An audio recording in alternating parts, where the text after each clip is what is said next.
Hello and welcome. Welcome to this webinar brought to you by the Spectronics consultancy team called Successfully Using iPads to Support Your Students with Autism. My name is Amanda Hartmann. I'm a speech pathologist, and I'm already laughing because this photo that they did of me, that's like from 7 years ago when I first worked for Spectronics. I went away, had some babies, I've come back, and this is what I look like now. So let's just stick with that photo, huh? So I'm a speech pathologist, yes, and I'm an inclusive technology consultant. And that's because I'm really passionate about finding ways to use technology to support the learning needs of the diverse learning needs of all those students in our classrooms. So I have, over the years, had the privilege of working with many students with disabilities, including students with autism. And one of the things that I'm excited and passionate about is the way that we can use all of our toolkit to support them to have successful communication and successful learning. So if it's sign language or it's symbols or it's iPads or it's whatever it is, that we're putting it all together to ensure success for them. One of the things you'll probably get about me is that I'm a little bit about fun. No, I'm all about fun, making learning fun.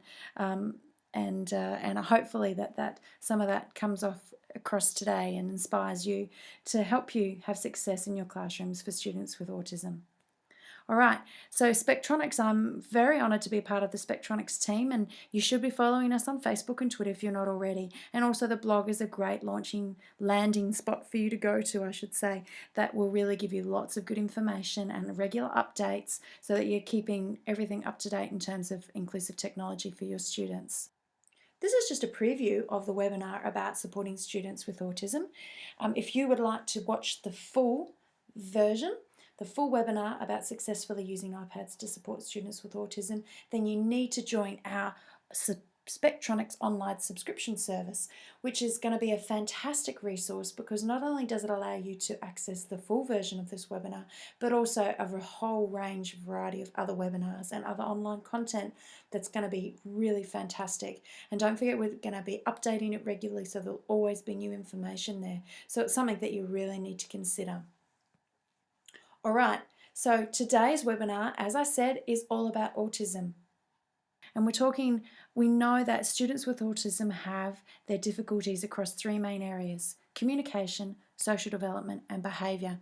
And today's webinar, we're going to cover each of these areas, and I'm going to give you practical ideas and strategies, and I'm also going to show you what apps might be useful in your classroom for on your iPads.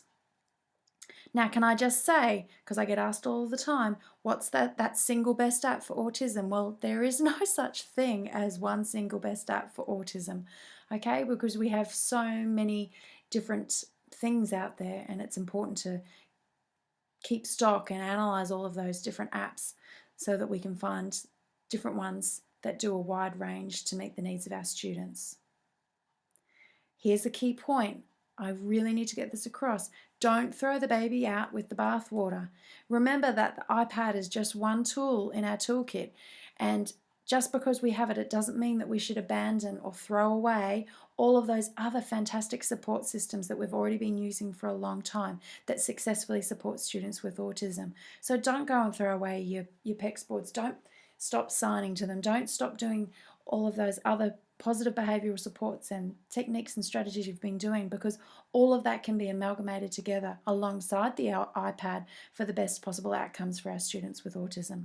Now, here's some of my tips for success for the iPad working with students with autism is that you must limit music, video, iTunes, YouTube, all of those entertainment things, because remember, the sole purpose for the iPad should be about learning and or communication. So if that is the case, then those entertainment apps either need to be on another device, perhaps an iTouch or an iPod, and this iPad is primarily and solely for the side of learning and communication. Also, I would recommend that you try and use the iPad within structured timelines. Okay, so be structured and have time limits on when they're allowed to use it. Another important thing is that the iPad is not a babysitter. I want to see teachers and students using the iPad together, because there is a lot of opportunities for encouraging interaction and engagement with a student with autism using the iPad, and I think that's really important that we remember that. Now, another thing that you might want to do, well, you should do to make sure that the iPad is used successfully is to use the inbuilt settings within the iPad system to turn on some restrictions. So you go into your settings and into your general section, you enable some restrictions, and what that's going to allow you to do is to turn certain things on and off so it protects the iPad and makes it more user-friendly for your student with autism. So for example, you might go in and turn off Safari and YouTube and iTunes, some of those things that are providing distractions for the student. You can just turn them off so they're not even an option there. And it's password protected, so as long as you don't share your password or do it in front of the student for them to learn the password so they can't crack the code, then you are protected in that way. The other thing that you might need to do within that restriction setting is turn on and off the ability to say install apps, delete apps, because you're certainly having apps deleted off is just not a good plan. So you can turn that off, and also turn off things like in-app purchases, and make sure that things that they have to enter a password every single time you want to purchase an app. So some of those things are protective things that is going to make sure that the iPad is also used more successfully. So those are just some basics, and if you watch the full webinar you'll see me go through some of those today. The other important thing that we're going to look at is looking at how we find apps for autism, because obviously the whole idea of discovering the right apps and finding them and knowing which are the right ones to use is a huge area. So we can have a look within the App Store at top charts within the education category, and that can help us highlight some really great apps that are available for us. There's also a fantastic app called Autism Apps, and it's an app about apps. So it's got a whole lot of category areas within the autism area and apps that have been reviewed by them. So it's a fantastic app to help us find the right apps for when we're working with students with autism. There's a couple of websites that I might look at as well, Smart Apps for Kids and Apps for Children with Special Needs. All right, and don't forget, of course, our website. We have our apps for special education list that's on our blog, and we update that regularly with app reviews, and there's lots of really important sections there that would be relevant for students with autism. So make sure you do check our blog and our apps for special education list regularly. That's been put together by our talented consultancy team. All right, now today's webinar is covering a certain amount of content, but we also have other webinars that are part of the subscription service, and they may also be able to help support your students with autism, because there's some webinars on visual supports, on cause and effect, on early learning, on literacy, on oral language, and on social skills, and all of those areas may overlap into the area of autism for your students. So you've got so much learning that's available on the Spectronics website at the moment through this online subscription service. So I hope that you make the most of that and can really harness some fantastic information to help you support your students with autism better. Okay, but what's an overview? What might you expect to see and learn in this webinar about successfully supporting students with autism using iPads? Let's have a look at some of the areas. So we're going to do apps for communication, and within that we're going to look very closely at apps for AAC.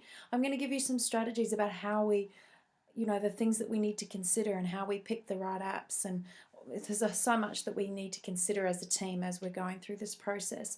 And then we're going to have a quick look at some apps. We're going to look at some apps that are symbol-based apps.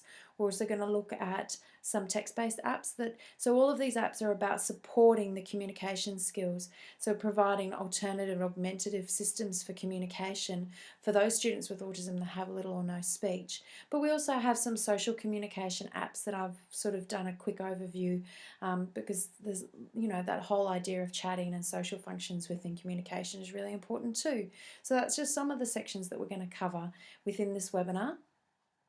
We're also going to look at apps for vocabulary and comprehension. So we're going to look at some interactive and fun apps that can build comprehension and vocabulary through interaction and language stimulation and following directions. But also there's some great apps that are really structured apps that like Special Words, that really provides a structured background for learning words and phrases and sentences. So all of those are really important features, because there are many students with these communication delays that need extra boosting and support in that area. And there's, I've just gone tip of the iceberg in terms of some of the apps that might support their vocabulary and comprehension. And the part 2 that you'll look at is called Apps for Social Development.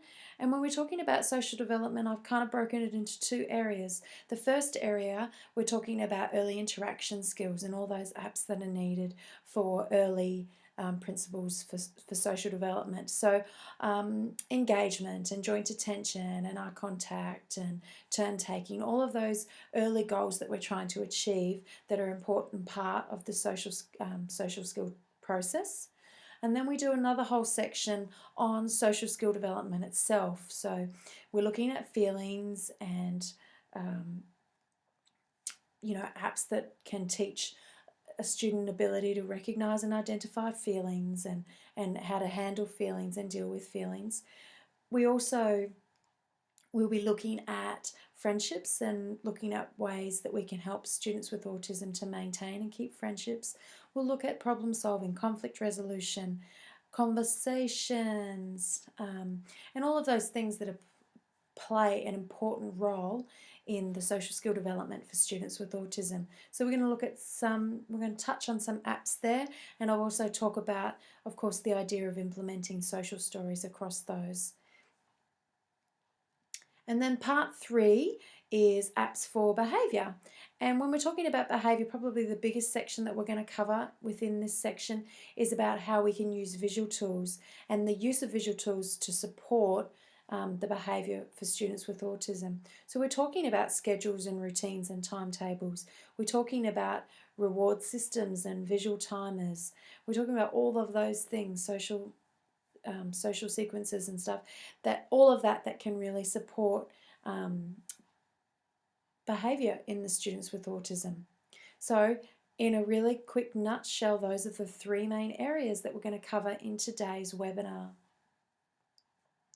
So that's the end of this preview. If you want to watch this webinar in full, then it is available through the Spectronics online subscription service. So subscribe at the website you see to access this video, but of course many more resources.